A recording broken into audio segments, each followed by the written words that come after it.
Hey, this is Stavros from the Atlas Moth, and you're watching Bay Area Rocks. You're watching Bay Area Rocks, and I'm here with Atlas Moth. Go ahead and introduce yourself. I'm Stavros. I sing and play guitar in the Atlas Moth. Cool. Right on. Sweet. I don't want to mess up anybody's name, so that's why I usually do that kind of stuff. Right. But tell me the beginning of your band and how you guys formed.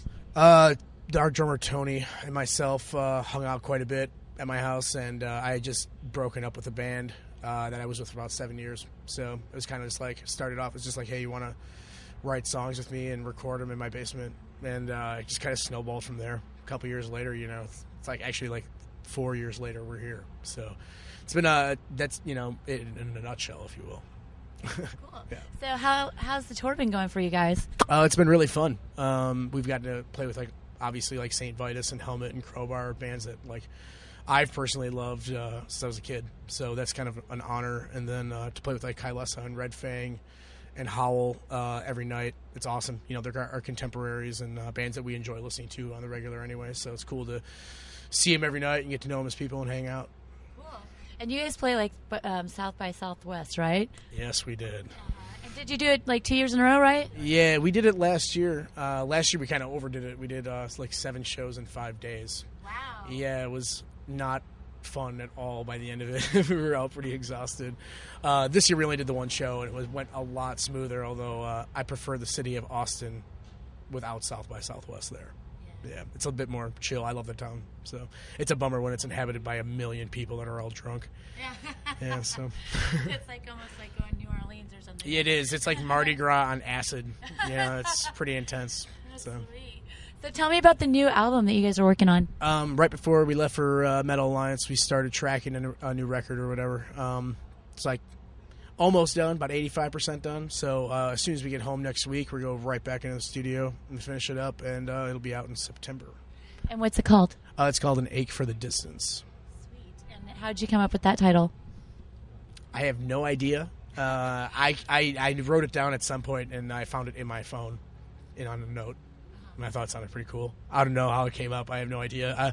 I often come up with little phrases or whatever for song titles or album titles, and I kind of later apply what some sort of connection to them. But at the time, it's just kind of words I think flow nicely, and then kind of think about what it means to me because obviously it came from somewhere.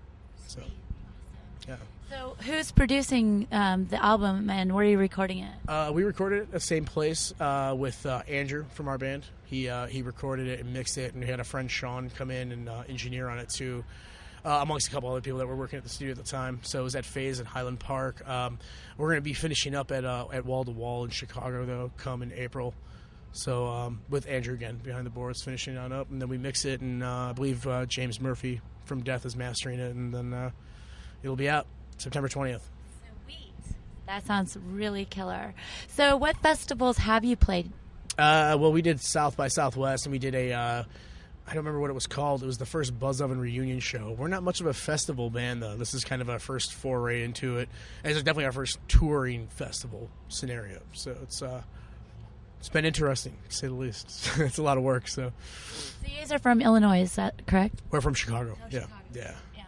And so what bands are you listening to that are local there that you would like to mention? Swan King is my favorite. They're not really metal. I think they're more of a noise rocky type of thing, but they're definitely my favorite local band right now. A band called Hunters is really awesome.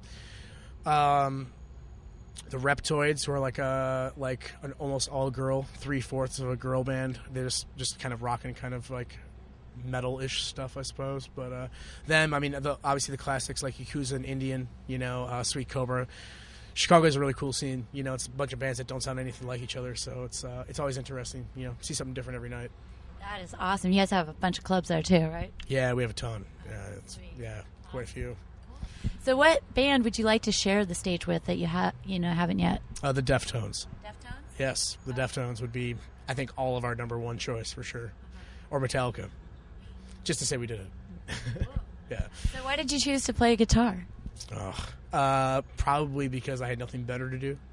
I actually played a bouzouki quite a bit growing up. It's like a Greek guitar, if you will. It was kind of the deal that I had to learn how to do that before I could play guitar. I don't know why I really wanted to play, but I don't know. It came from that, though, for sure.